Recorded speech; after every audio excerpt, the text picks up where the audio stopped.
Good afternoon. It's Wednesday, the 29th of October, just after 1 o'clock. Welcome to UK Column News. I'm your host, Mike Robinson, and my co-host today is Charles Malet. Welcome to the programme, Charles. Thank you, Mike. And joining us via live link is journalist and peace campaigner Vanessa Beeley. Later in the programme, I'm going to be covering the latest on the regime change operation against Venezuela. Charles will be reporting on the new digital ID for veterans and also on the de-proscription of the terrorist organisation currently occupying Syria. And Vanessa is going to have the latest from Lebanon, but we're going to begin with Gaza because, well, apparently, surprise, surprise, Israel has started bombing again, Vanessa. Yep, the so-called ceasefire didn't really last very long, not that we honestly expected it to. And we need to remember this is not Trump's peace scam. This is only a ceasefire that we're monitoring. At the moment, the Israeli forces have withdrawn to what is known as the Yellow Line, which is the first step of the withdrawal from Gaza. But of course, what are they doing? If we have a look at the map of Gaza, you can see that they're still occupying something like 58% of the Gaza Strip. So that means that effectively around 2 million of the Palestinian population, although of course numbers of dead are rising rapidly, and there are reports of around 500,000 having been killed to date, you will see that those people are being pushed into an ever-decreasing area of land. And when we talk about the staggered withdrawal, if we look at the next map, you can see that the yellow line is supposed to be the first withdrawal point, but you can also see that the red dots are the bases or the dig-ins that the Israeli forces have already started putting in place there. And also worth pointing out that the extremist factions that are very much affiliated to ISIS, that are being backed by Israel and Netanyahu to lead attacks against Hamas inside Gaza, are being sheltered within that section that is still under the control of the Israeli forces. And I have to say, I think around 9 p.m. last night, the reports of massive US-Israeli bombing started coming in. At the same time, Trump is putting out statements such as this one on the basis of an Israeli report that the reason for the bombing is that there was an Israeli reservist soldier killed by Hamas in the yellow zone. So what is Trump saying? He's saying Hamas is a very small part of peace in the Middle East, and they have to behave. Not that the Israelis have to behave, of course.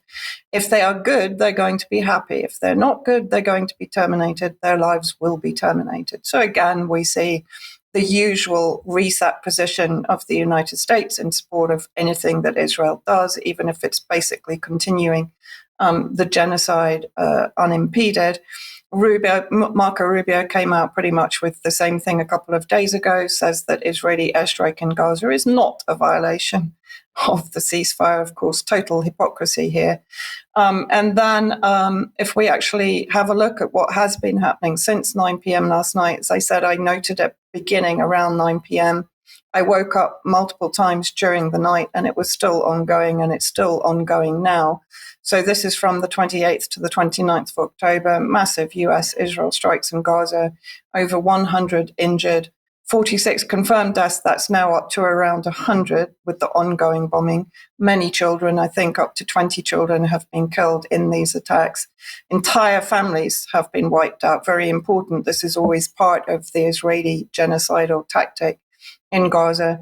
Targeted densely populated areas, tent camps, sheltering internally displaced civilians and children. More apartment blocks were destroyed, killing anyone still inside.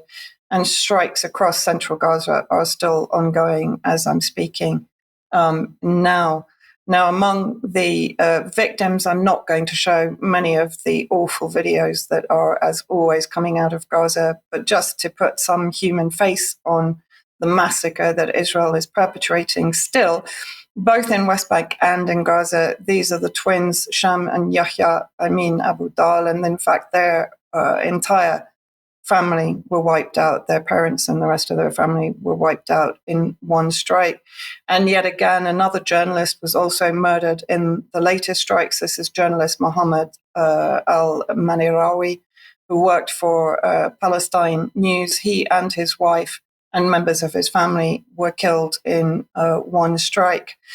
Now, very recently, Peter Oborne, who's a British journalist who, in my opinion, was one of the few that did a decent job alongside Robert Fisk in his Syria reporting during the regime change war that began in 2011, particularly when he went to Aleppo, when really Western media was running a criminal campaign to demonize President Assad and the Syrian army. Peter Oborne went to Aleppo and came back and was heavily smeared, actually, for his reporting on what was really happening in Aleppo. He's now published a book called Complicit. You will find the link to that in the show notes, in which he accuses the British government of being complicit with genocide. And this is an interview on Channel 4 with the former ambassador to Yemen, although, as he points out, he was based in Saudi Arabia that was bombing Yemen. He wasn't actually in Yemen. Edmund Fitton Brown. And this is Peter Oborne basically taking the British government to task for their involvement in genocide, both in Yemen and in Gaza. And please listen to Fitton Brown's response to it. And when you were ambassador, I dare say you were in Riyadh. No, I was in Jeddah. I saw a humanitarian catastrophe visited on Yemen by, again, British-backed bombing. I saw the bombing of hospitals. I saw the slaughter of civilians. There you are in Jeddah. And I also, because I'm in part of an investigative journalist, I learned of the deep concern inside the Foreign Office, then as now, that the Britain was party to war crimes. What is your position? You have a record here of supporting the mass slaughter of Arabs. And you did this in Yemen as British. I'm sorry, it's a very serious matter. It isn't something you should laugh about. No, it's a laughable accusation. It is the slaughter of Arabs in the Yemen, and now the slaughter of Arabs in Gaza. These are two. You have defended British government policies in each case. And I find it very troubling and morally wrong and morally atrocious and deeply shaming for our country that we should support that kind of conduct. I highly recommend watching the whole interview. I have to say that Fitton Brown represents the really unpleasant face of British Orientalism and neocolonialism throughout the entire interview. But I just wanted to play one last excerpt from the interview where basically Fitton Brown is supporting the concept or the narrative that Iran is the next enemy for the UK. So let's just play this one second. As well. The Houthis are obstructing commerce in the Red Sea. Iran has been a consistent enemy of the United Kingdom, has been conspiring to murder a British author over decades, and has been trying to kill people on the streets of the United Kingdom. The Israelis provide preventive intelligence that has enabled us to stop some of those plots from going ahead. I would simply say here the Israelis also carried out a number of illegal assassinations. The attack on Iran, which they brought the United States in, was illegal. There hadn't been proper provocation from Iran. I mean, this is just extraordinary. I mean, Iran threatening to kill people on British streets. Mike, wondering what your comment is on that. Yes, I think we'll talk about that more in extra. I just wanted to ask you one question, Vanessa, and that was, you talked about US and Israel strikes. What is the United States' role in what's happening today and yesterday? Well, I mean, they're supplying the bombs. Yeah. Sorry, I think really they're probably the most complicit in this. But of course, the UK is providing the surveillance. Yes. So between them, they are leading this campaign against the Palestinians. Yeah. Okay. Any comments? Well, I think I've saved for extra, but there is a lot to say about it, Vanessa. I think. Yeah. Yeah. Okay. Well, look, let's move on to Venezuela then. And in recent weeks, the United States has been making clear that it intends to launch a new regime change operation in Venezuela. So if we just put the map on screen here, you'll just to make sure everybody knows where it is. Now, I appreciate Vanessa covered some of this last week, but I think it's worth just having a look again at what's been going on over the last several weeks.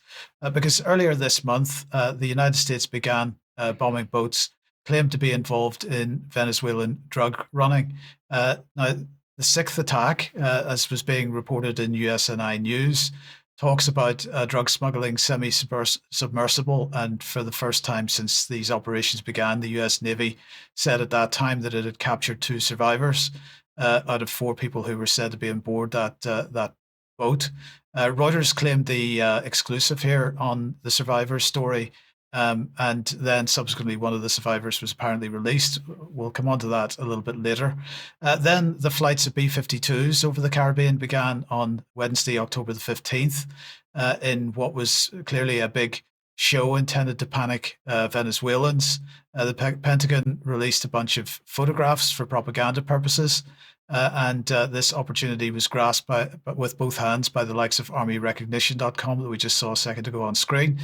And they said, the Pentagon said, a U.S. Air Force B-52H Stratofortress bomber assigned to the 2nd Bomb Wing integrates with 2 U.S. Marine Corps F-35B Lightning II aircraft in the U.S. Southern Command Area of Responsibility on October the 15th, 2025. So that was one of the picture captions.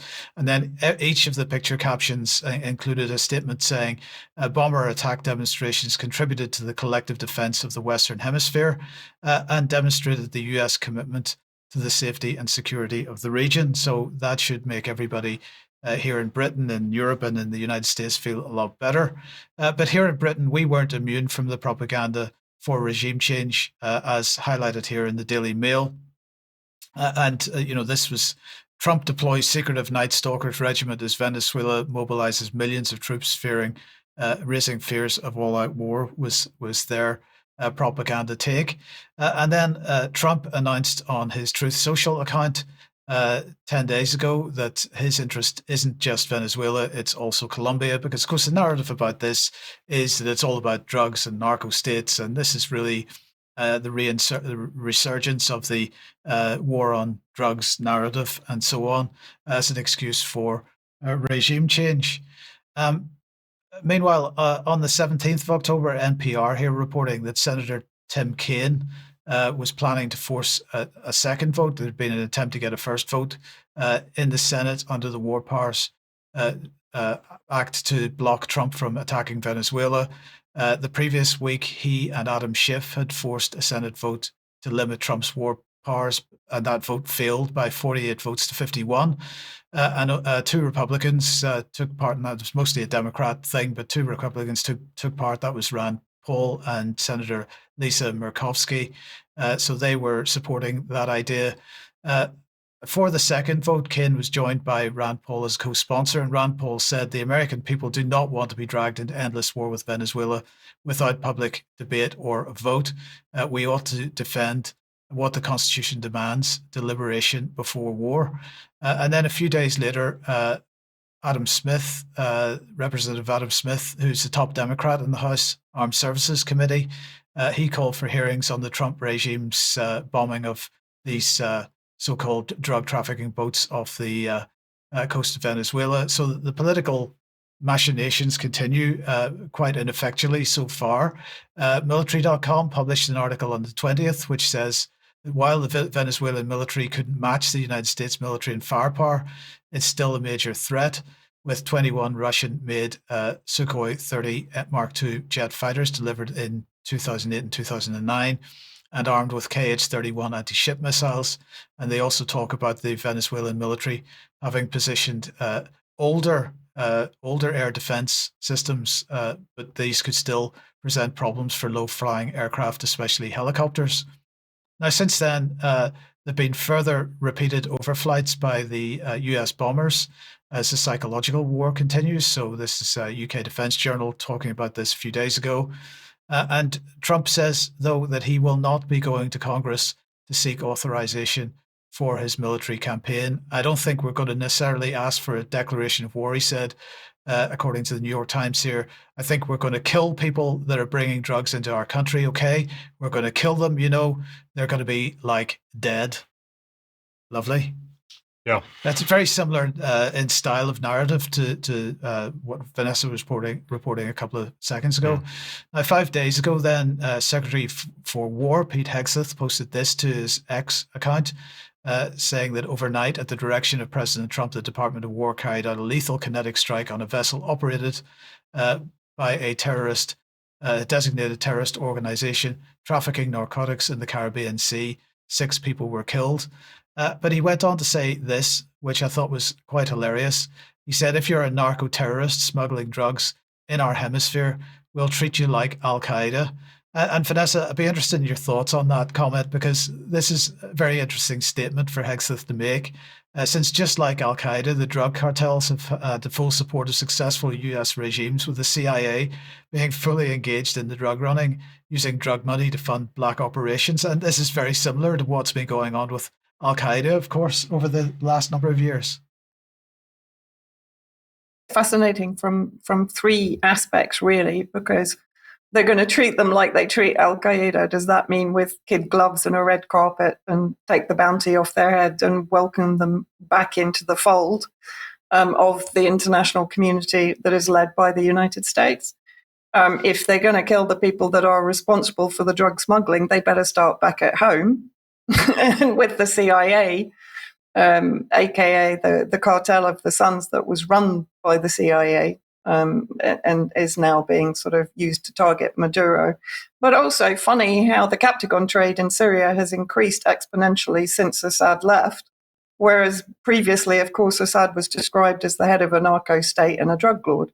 So yeah, I mean, this is an ongoing tragicomedy that is produced entirely by the United States and the CIA.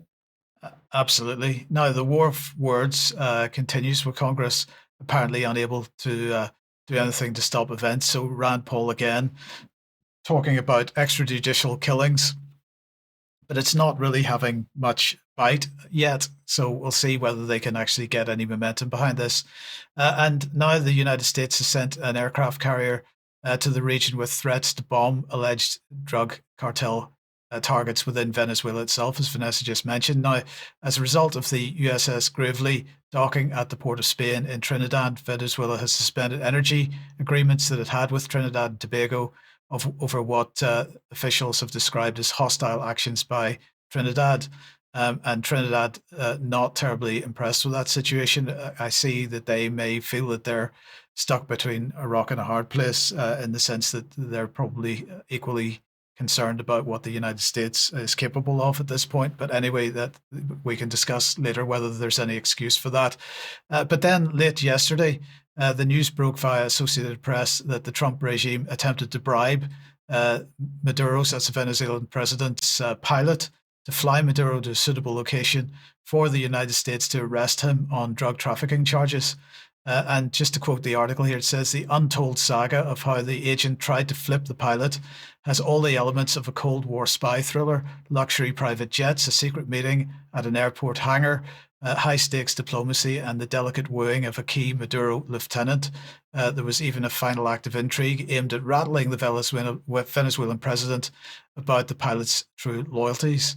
So the question is, why is this happening? Well, Afshin Rattansi offers a suggestion in this post on X. Now, let's just have a look at a video he attached to this post on X. It's a comment from former US Ambassador James Story. This is a very bad actor sitting on top of the world's largest known reserves of oil, plus the critical minerals that will fuel the 21st century economy, and he's in bed with our strategic competitors. So that seems to be the position of the United States anyway, and perhaps we're getting a bit closer to the truth there. Now, tomorrow at 1 p.m., I'm going to be speaking to Jose Biamorgi, who is the Venezuelan ambassador to Lebanon and Syria. And we're going to be talking about US actions against Venezuela and he certainly has quite a bit more to say on why that particular action is being taken. But clearly, regime change is what it's all about. And perhaps, Vanessa, just very briefly, perhaps oil, rare earths, and other raw materials may be part of it. But perhaps the fact that Chavez and Maduro are not supporting the drugs trade in the way that previous Venezuelan governments did, it may be part of it as well. Yeah, and also Colombia's president, Gustavo Petro, who has made a statement that he would support Venezuela militarily if the US does invade or declare war. But also it's Venezuela's connection to the resistance axis, to Iran, to Hezbollah, formerly to Syria, as you mentioned, Yemen and Iraq. That's also another important reason for any kind of destabilization of Venezuela. Yes, thank you. Charles. Yeah, well, I was just thinking, Hegseth there, I mean, peace through strength seems to be sort of last week's news, doesn't it? Absolutely. Yeah, but let's move on to digital ID for veterans. Inevitably. Yes, veterans. Of course, there are 2.2 million of them in the country, so we believe. And the Ministry of Defence has finally announced that they are going to make the Veterans ID card a digital one, which they've inevitably put out on X. And specifically, the text says that veterans can now prove their status and access benefits at the touch of, I'm sorry, I've got to go back one. Prove their status and access benefits at the touch of a button, a modern way to honour service and deliver real support. I mean, that is quite the stretch, but perhaps not so much of a stretch as using yeoman warders at the Tower of London to try and make it look exciting. It is perfectly extraordinary the way in which this is being marketed, but nonetheless, that's the way they've pushed on with it. Specific irony there, of course, because the Tower of London is known, to the public at least, for its ceremony of the keys with the use of a physical key. But still, they appear to be trying to appeal to the older generation, perhaps, by using the yeoman warders or indeed tourists. But we'll see which way this goes. Now, the Office for Veterans Affairs has got in on the act, and this is how they are plugging it. The Tower of London has 1,000 years of history, but today is about modernising government and bringing it right up to date by the launch of the digital Veterans Card. The purpose of the Veterans Card is to allow veterans to access charitable services, government services, but also discounts that are available to veterans. And by digitising that, they can prove they are a veteran, they can prove who they are, and they can access those services much more seamlessly and straightforward just from their smartphone. If you're perfectly comfortable using a smartphone and you've got that physical card as well, then I would really urge people to get it downloaded. For me, I've got banking through my phone, I've got my Veterans Rail card is on my phone as well, and so this just really complements those, which is this fantastic step in the progress that we're making to modernise how veterans can access services. I'm looking forward to all the discounts that are going to be available to us, so I think that's a really good idea. The Tower of London does do a veterans discount, so that's a great way. You've got it in your phone, you can show that you're eligible for that. So this government very much values our veterans and wants to make sure that they can access those services much easier, and that's what digitising the Veterans Card is all about. What is the psychological effect of talking about digital ID, which is a very modern thing, and playing music from the 1500s in the background? Not quite sure. I mean, it does belong in a sort of comedy sketch from the 1990s, but apparently it is true. The Office for Veterans Affairs have continued on X. They've of course tweeted out about it. They have said specifically that they're sorry, I'm showing on screen now an image of how the card will look so dramatically different from the thing on the smartphone screen, which is going to be the digital identity. But the text that they've drawn out, the same line again, it's going to be secure and quick. Now, I'd say both of those things are highly questionable. And to what extent do veterans, yeoman warders in particular, struggle to actually get an ID card out if they want to show one? I mean, they've literally spent their entire career producing the Mod 90, the military ID card, with no trouble at all. But in the context of the recent government announcements about the wider plan for digital ID, I think it's worth listening back to what Johnny Mercer, who was running the Office for Veterans Affairs, what he said about it a year or so ago. Well, but the majority of the work goes into digitising Vets UK, which should have been done 30 or 40 years ago to make sure that we understood where our veterans are and looked after them properly. So is it value for money? Absolutely. Has it been extraordinarily difficult to get it over the line because of all the working parts? Yes. And if it was easy, it would have been done by now. If there are some who may not want a Veterans ID card, they're not mandatory. But for the vast majority of people, I think it's going to be a really useful addition to their lives. They're not mandatory. Where have we heard that before? There we go. Given what Keir Starmer has said recently, although he seemed to have backtracked on that, but this idea that an ID card, even at that point, a physical ID card, could be mandatory. Now, why would he have said such a thing all the way back then, indeed, as part of a Conservative administration? And I've spoken about the development of this initiative on a number of occasions, but one thing I did do back in 2022 was to put in a Freedom of Information request to the Ministry of Defence to make a number of inquiries, but specifically what a physical card might turn into. And the MOD replied that none of the information was in scope, as though the things I was asking about had never actually been considered, such as linking health and financial information to the card. However, on the specific questions about the digital context, they said that under Section 16 of the FOIA advice, you may find it helpful to note that the areas presented in these questions are not covered in the scope of the ID project. There is no intention to link the creation of a physical or digital card. So if we can just pop that back on screen, that shows the text there. And then they go on to say, regarding your question 6, there is no intention to share any personal identifiable information with other government department or corporate bodies. Now, this obviously 3 years on would appear to be an out-and-out lie. And I will go on to explain the context of that lie. But before we do so, we'll just have a look at where this has come from, at least in recent years. And I'm showing now the 2018 strategy for our veterans, in which they say, data is essential to understand the veteran community, contributing to a robust evidence base which can inform policy making, enable planning and support service delivery more effectively and deliver good evaluation. So they talk about requiring data for the prediction of needs, but they don't specify whose needs, which seems to be quite an important part of this. And we go on and just pull out another criterion, which is veterans and the law. And really, one would take from this that the implicit acknowledgement the government appreciates that there is a challenge potentially presented by the 2.2 million veterans that could be considered to be motivated, capable and organised, and therefore present a serious problem to government if they chose to do so.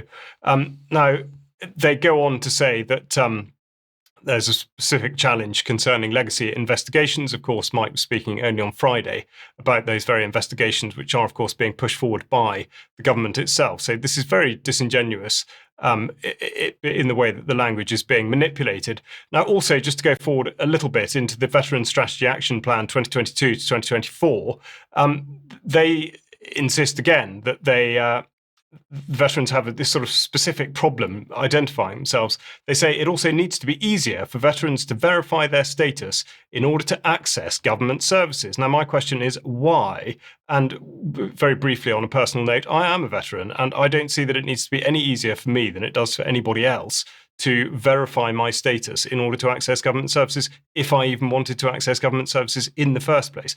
But that might be considered slightly by the by. This obsession that veterans have and a special problem with it seems to be somewhat bizarre. Now, also, the other issue, going back to the Freedom of Information request, is that in that strategy paper, they said that they were going to carry out a scoping study to design a service which will offer the digital verification of veteran status. Now, this was published in January 2022, therefore some months before my Freedom of Information request went in. So they would have known at that time that there absolutely was to be a link with the digital version of the identity card. Now, obliquely, but I think very relevant, there's been a lot in the news at the moment about the Companies House requirement for directors to identify themselves by the 18th of November. You need to prove who you are to set up, run, own or control a company in the UK, they say. Now, there are many issues with this, but according to the information put out by Companies House and Government One Login, there is no requirement for biometrics, nor to use photograph ID, and the choice remains of course, for you, because they do still request information which they cannot possibly guarantee the security of. But this has been willfully misrepresented in some quarters. So I think it is worth looking at what Companies House does actually say. But just quickly, as we finish off, we'll just go back to the military and conflicting notions surrounding the readiness for war. Of course, thinking back to what Pete Hegseth was just talking about a moment ago. We've got Sean Raymond in the Daily Mail, yet again, the story about women in the Royal Marines, and indeed what the commandant of the Commando Training Centre Royal Marines actually said about it. So we'll just have a quick listen to him. Most men can't complete this training, and therefore the women that might be able to do it are extremely high performing. They are out there, and I wonder if they're out there though already gainfully employed in the sorts of elite sports that might otherwise be more appealing to them than necessarily coming down to be a Royal Marine Commando.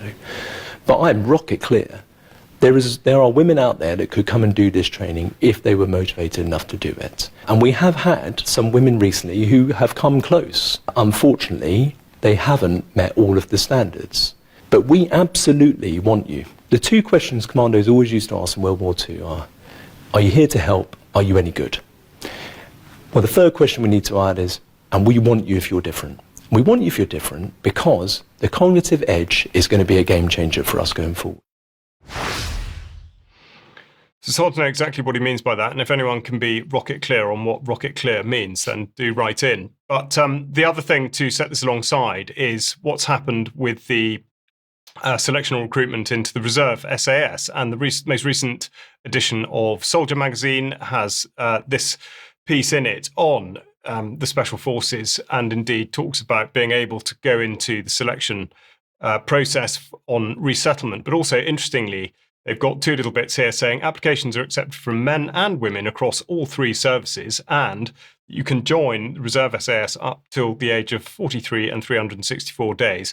So relevant to this is the most recent episode of Military Matters, in which Brian and I spoke specifically about the issues surrounding recruitment and how this is at odds with all the various defence literature that's being put out, but especially the commitment to what's being described as a push for 30% of the armed forces to be made up of women. Thank you, Charles. Okay, let's move on then. If you like what the UK Column does, if you'd like to support us, please go to the front page of the UK Column website. There's a big box there that takes you to a page which gives you all the various options. We do need ongoing financial support, so if you can possibly join us as a member or make a donation, that would be fantastic. Thank you to everybody that has and does. But if you can't do that, please do share material you find on the website or anywhere else related to UK Column, because that is key for us to defeat the censorship regime.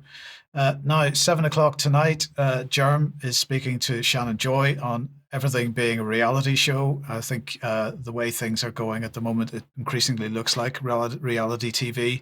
It is nuts. And then at 9 p.m. Tonight is Carl Zaz speaking to Pepe Escobar.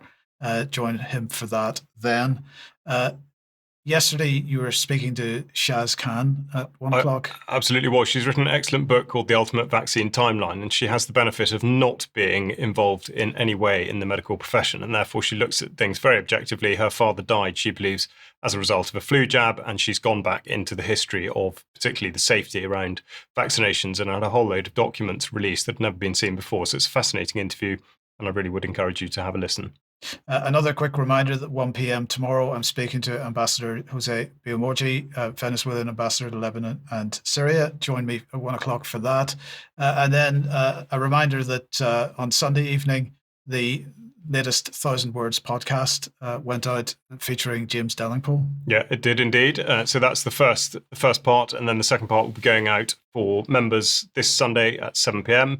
So getting into Dellingpole's sort of transition from a Telegraph journalist into where he's got to now in terms of his journey down various rabbit holes. And finally, Charles, another digital ID event. Yes, indeed. This one up in Edinburgh, and this is this Saturday at the Mound, just off Princes Street. So if you are able to get along up there, then please do so. Fantastic. Now let's move on to assisted dying, Charles. Yeah, indeed. Now, it's going back a little bit. The second reading in the House of Lords on assisted dying was on the 12th of September 2025, and there were many speaking in opposition for a whole host of reasons. I think a notable comment to pull out comes from Theresa May, Baroness May now, the former Prime Minister, who said, "I do not believe that the safeguards in the bill will prevent people being pressurised to end their lives, sometimes for the benefit of others. I worry that, as we have seen in countries where there is such a law, people will feel that they must end their lives simply because they feel that they are a burden on others." Now, I bring this up because Will Coleshill has a report that he's put out from the Battle of Ideas, which he attended recently, and he caught up with Lord Moylan. I'm Daniel Moylan. I was speaking this morning at an event, and I've got another one to speak at this afternoon. And I've been coming to the Battle of Ideas as a speaker for a number of years now, and I think it's a great event. And what about the Battle of Ideas makes it special? Well, the fact that at so many of the events there are people with an alternative take on a different perspective on public events, but also the fact that the audience is normally very lively and intellectually critical. May I inquire as to the topics on which you've been speaking? The one this morning was about the process by which Parliament has been making law on the assisted suicide legislation. And the one this afternoon, which I'm doing at slightly short notice without very much preparation, is about the steel industry and the railway industry and what the future is for them. Do you want to talk a little bit more about the assisted dying and then maybe the steel industry? Yeah, well, I'm opposed to the assisted dying bill, but the question this morning really was whether the legislative process we've got is fit for purpose. And I do agree with people that I think that the way the Commons has gone about this bill has sort of tested the system very hard at the boundaries. And this is partly because the government isn't honest, or Keir Starmer isn't honest, about the fact that it's really his bill.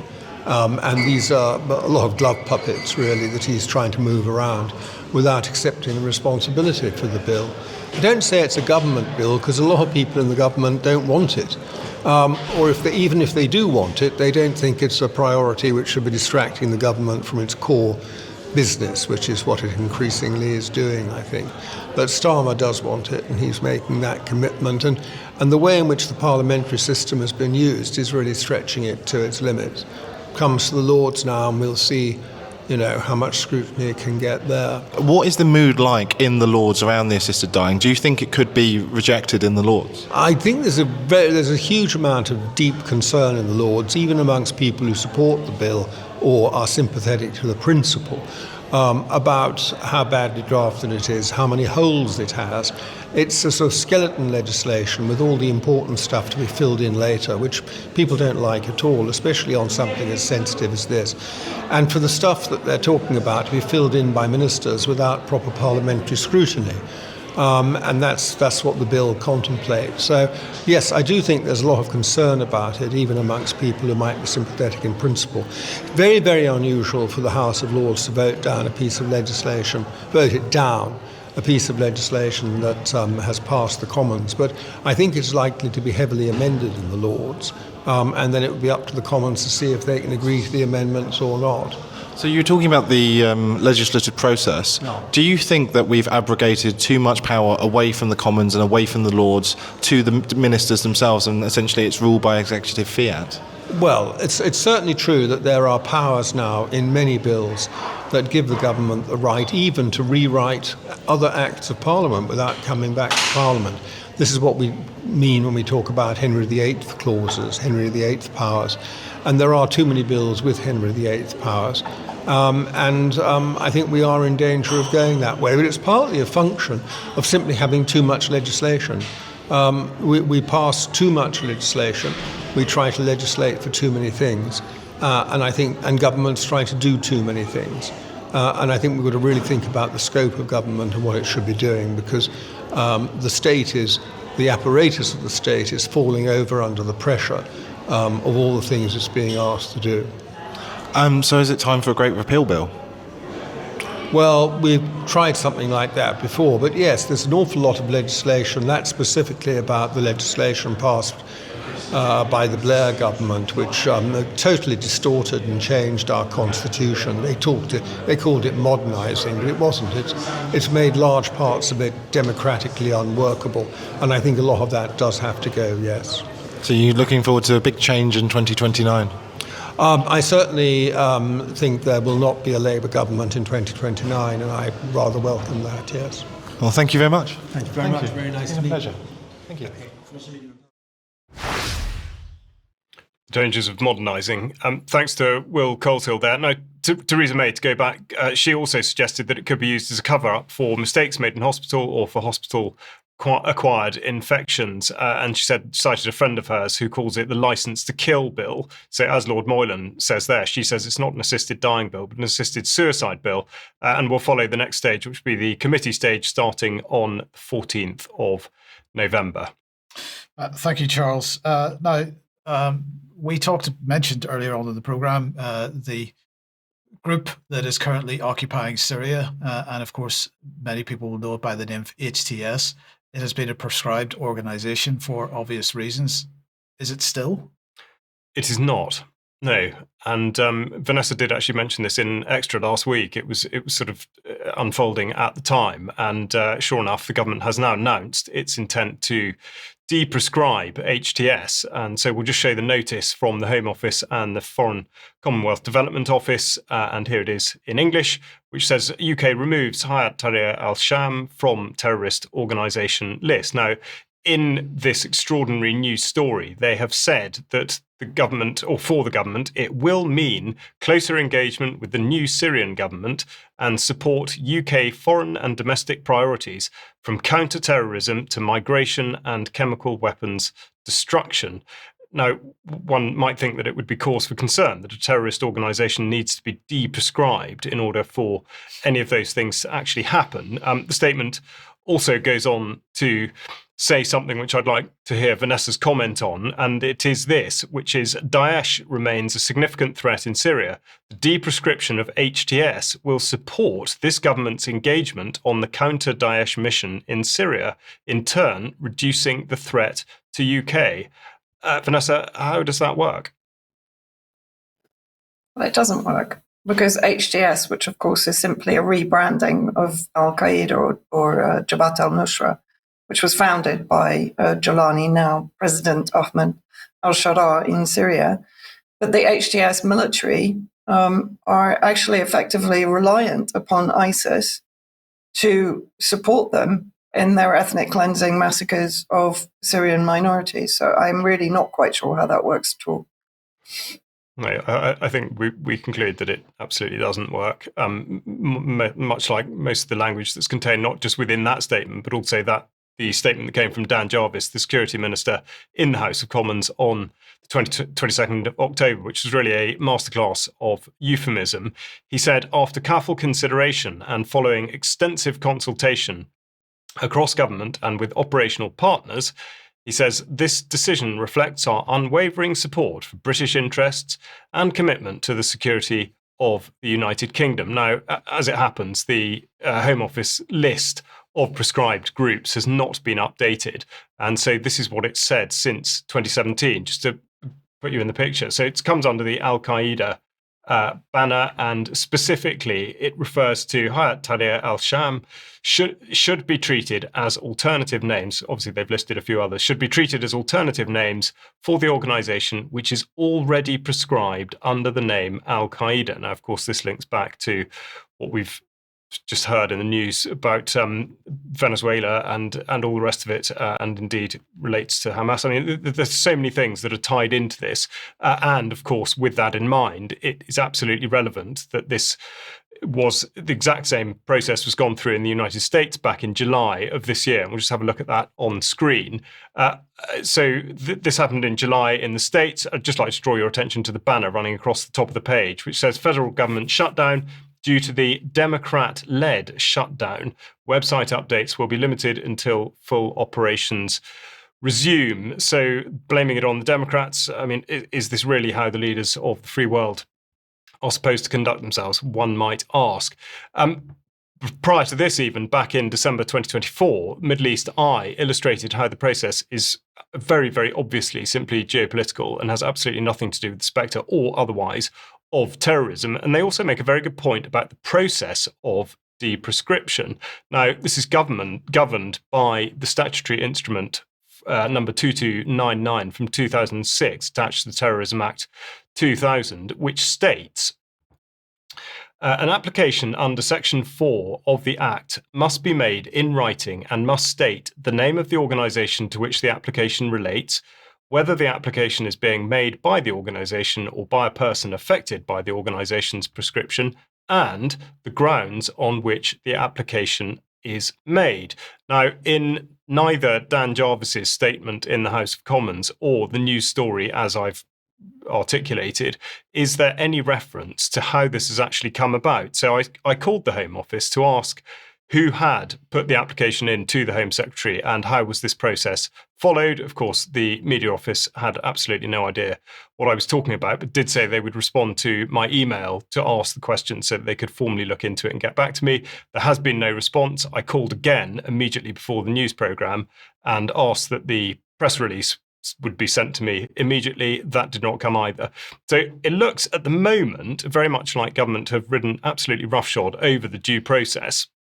And just before asking Mike and Vanessa for comment on this, and with the appeal for the de-proscription of Palestine action in mind, I refer to one of only 4 examples of de-proscription happening, and we look at a Guardian article from 2017 making the connection between the supposed bomber Salman Abedi of the Manchester Arena incident and the Libyan Islamic Fighting Group.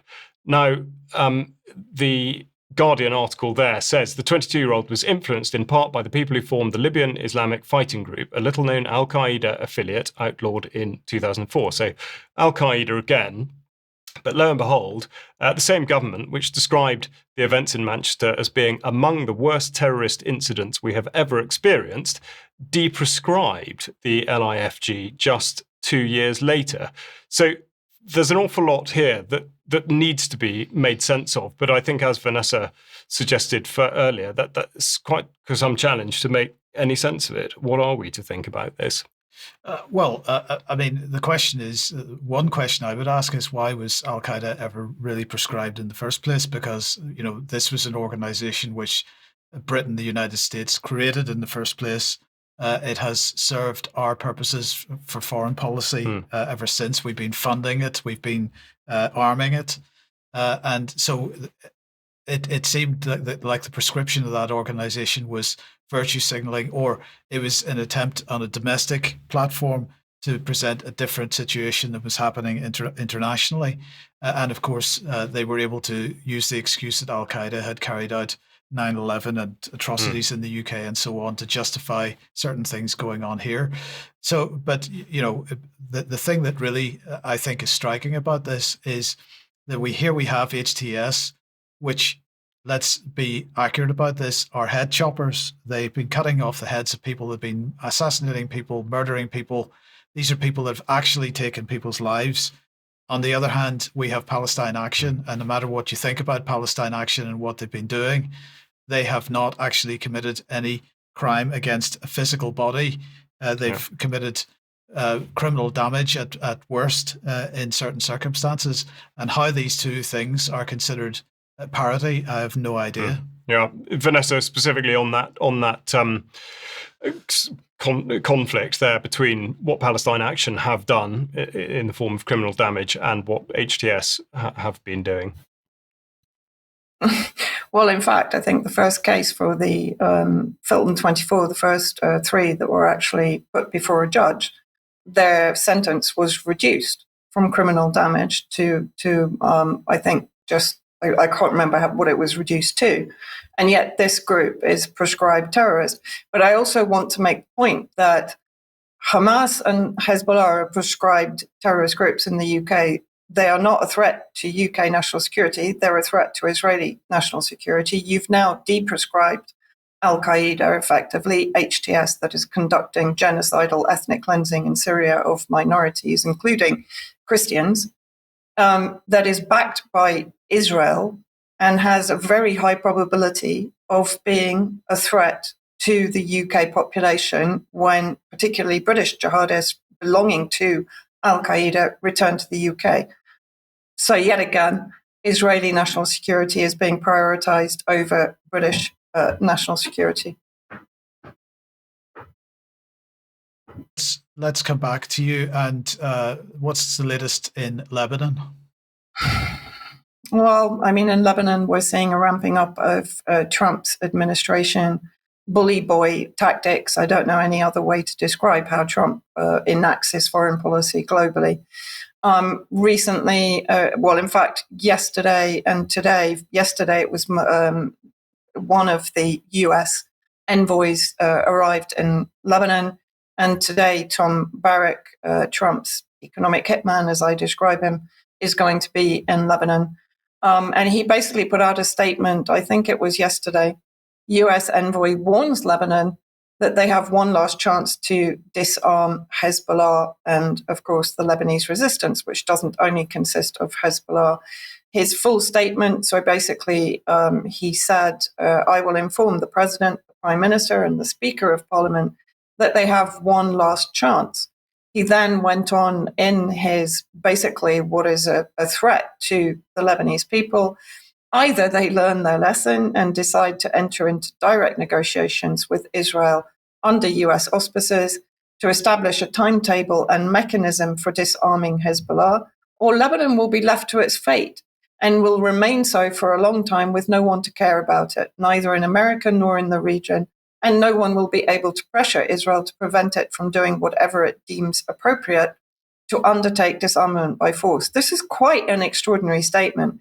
He's not mentioned the fact that Israel is still occupying Lebanese territory and is increasing its occupation of Lebanese territory. Today, an attack by the Israeli forces inside Lebanon was carried out on a Lebanese army vehicle, not a Hezbollah resistance vehicle, but actually the official Lebanese army.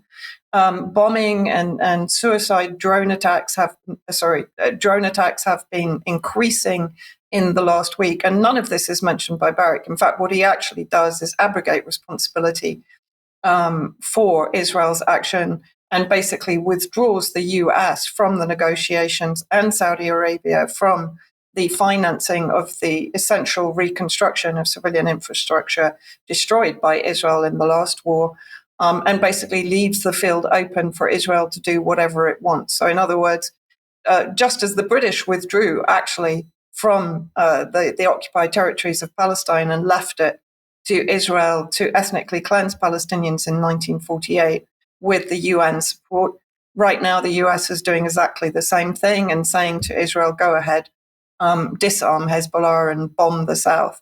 And in fact, that is very much what has been happening. This is just a very short video from an area known as Baalbek, where you have some of the most historic heritage Roman ruins in the region. And just to show on the map itself where that is, because it's not in the south, it's actually very much in the eastern sector on the border with Syria. Sorry, the cat's getting in on the act. So basically, Israel is increasing the field of its attacks in Lebanon, just as, of course, Barrack has given them green light to do so. In the last few days, there has been a strike on a number of cars traveling in the south, and these strikes are on a daily, if not 2 or 3 times daily basis. In the image, you can see basically what happens when these drone strikes occur. They just basically take out the car, anyone close to the car, anyone traveling next to the car, and all the people in the car are, of course, simply obliterated. And on the left is a young man who was killed in this way in the last couple of days, Issa Karbala, who was basically assassinated by an Israeli drone, of course, violating the ceasefire, which has been violated around now, I think, 6,000 times by Israel. And I think a very important factor in this, and something that I was reflecting on, having had a discussion with journalist Marwa Osman, who, of course, is Lebanese, last night over how these policies are really affecting the human beings in this region. And it's very difficult to convey the psychological warfare that is being waged against these people on an almost daily basis. This is something that she posted this morning following our long and detailed conversation last night, and the whole post is in the show notes. But she basically says, there are days when grief feels heavier than the sky, when silence echoes louder than any bomb, and you start to wonder if the heart can actually break twice in the same place. People here are absolutely torn apart by what is happening. Everyone has lost people, family members, friends, relatives in this war, and very much they are being ignored very much by Western media, by Western regimes that are complicit in the ongoing aggression by Israel against this region. But one point that she made at the end, and I think this is where you get the connection across all borders, from the West to the East to West Asia, that we're all fighting the same enemy. So she says, if you still ache at injustice, if you still feel love burning under the ashes, then you're not defeated. You are alive, and that in itself is resistance. And I think it's a powerful message that even those that are suffering really the most in West Asia, from Yemen to Gaza, are still able to understand the concept of resistance. And I think in the West, we have a lot to learn from this, that all the sacrifices that have to be made to actually defeat the enemy ultimately are worth it when you can feel that you have upheld your human values and what it means to be human today. And that, of course, is what is being attempted to be eroded by those that are enabling what is happening in this region.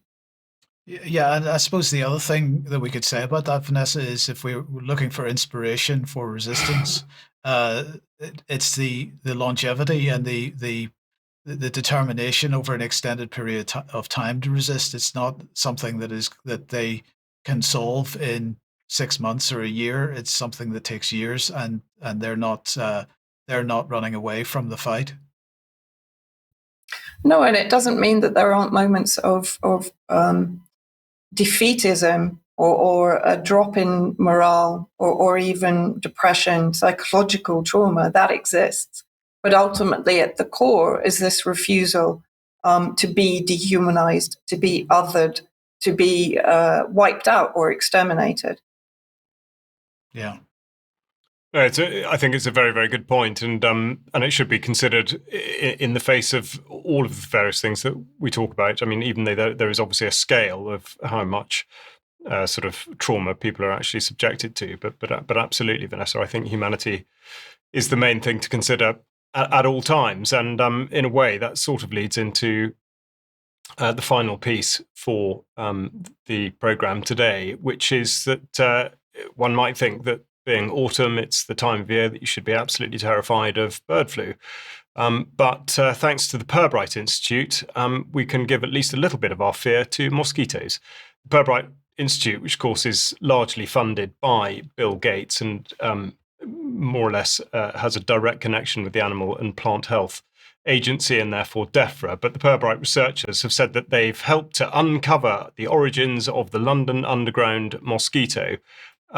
Quite why this has assumed such significance at the moment, I will leave for you to decide, but you might make your mind up when I show you the next piece of information. But basically, there had been the supposition that a mosquito had evolved in underground chambers and in the tunnels of the London Underground over the last 200 years. And apparently, Pirbright scientists, at presumably great expense, have decided that in actual fact it's come from somewhere else. So now we know. And the next thing is that this is coincident this month, surprise, surprise, with a grant of nearly $17 million from the Gates Foundation to Oxitec, who are going to conduct field trials to measure the impact of a biocontrol approach on mosquito populations and malaria transmission. Now, this is specific to America and Africa, but of course, talk about mosquitoes in the United Kingdom means that we get to consider malaria and chikungunya and all those sorts of things that, frankly, if you really haven't the time to think about bird flu, can occupy that space for you. So this is where it looks like it's going with the fear narrative, and we will, of course, keep an eye on it.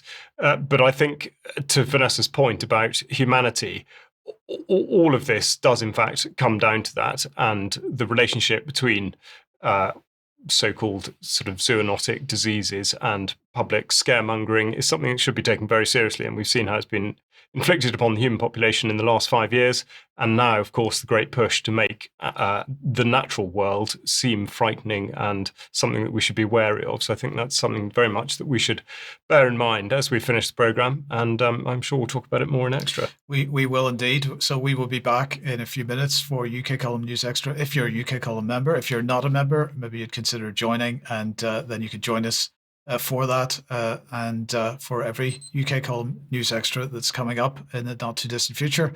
Don't forget Jerem and Carl tonight, and the interview with Jose and myself tomorrow. Join us for that as well. But we'll see you on Friday at 1 p.m. as usual. See you then. Bye-bye. Bye-bye.